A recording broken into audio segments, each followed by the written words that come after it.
Tungi mutolaa. Hayot haqiqatlari. Dars paytida o'qituvchi bolalarga okeanda cho'kib ketgan kema haqida so'zlab berdi. Kemada xotin ham bor edi.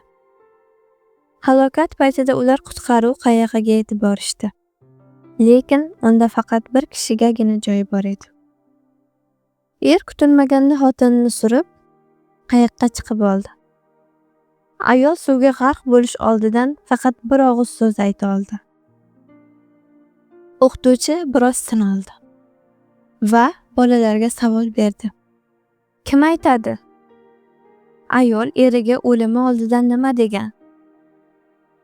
Deyarli barcha o'quvchilar ayol buni kutmagandim yoki sizni yomon ko'raman degan deb javob qaytarishdi. O'quvchilardan biri jimgina o'tirardi. O'qituvchi unga ham shu savolni berdi. Menimcha, ayol bolamga yaxshi qarang degan bo'lsa kerak, dedi o'quvchi. O'qituvchi hayron bo'lib so'radi. Bu hikoyani oldin eshitganmisan? Yo'q, eshitmaganman. Lekin onam vafot etayotib, dadamga xuddi shunday deganlar.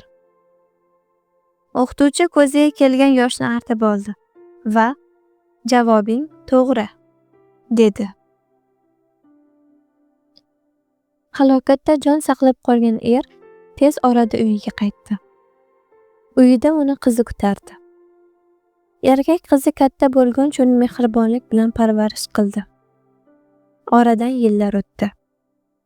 Otasi vafot etgandan so'ng qiz uning buyumlarini yig'ishtirayotib, yon daftarcha topib oldi. Unda shunday deb yozilgandi.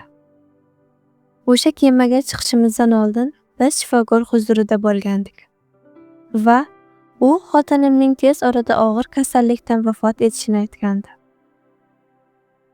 Xotinimning umri juda ham oz qolgandi. Men okeanda xotinimning o'rniga cho'kib ketishga, uning uchun jonimni berishga tayyor edim. Lekin xotinim tez orada olamdan o'tgach, qizimga kim qarardi?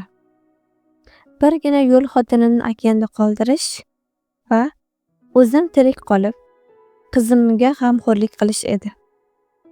Butun sinf jimjit bo'lib qoldi. O'qituvchi o'quvchilarga yaxshilik niqobi ortida yovuz niyat, bir qarashda dahshatli, inson nafratini keltiradigan harakat ortida esa yaxshilik turish mumkinligini aytdi. Shu bois ham insonning qilgan ishi uning o'zi haqida ilk tasavvur bilan hukm chiqarib bo'lmaydi. Ko'pchilik uning bu harakati ortida nima turganidan mutlaqo bexabar bo'ladi.